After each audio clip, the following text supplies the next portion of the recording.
Usap-usapan ngayon sa social media ang isang parody account na naglabas ng blind item tungkol umano sa isang host singer ng ASAP XP.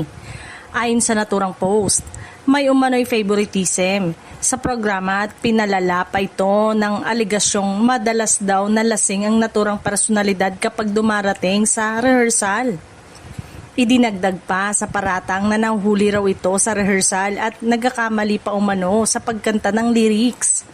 Gayunpaman, mariing pinabulaanan ng isang source na malapit sa ASAP XP ang mga kumakalat na aligasyon. Ayon sa kanya, may totoong insidente kung saan nahirapan ng isang host singer na basahin ng lyrics sa teleprompter.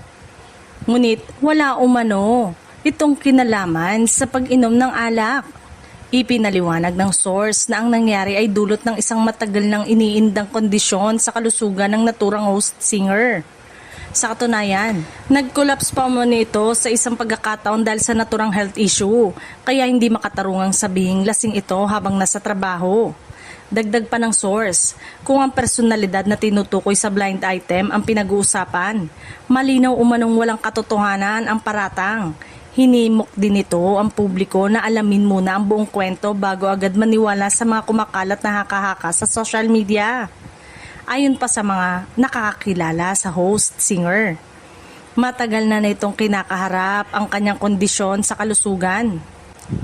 Sa kabila nito, patuloy pa rin umano itong nagsisikap na gampanan ng maayos ang kanyang mga obligasyon sa programa at nananatiling profesional sa kanyang katrabaho.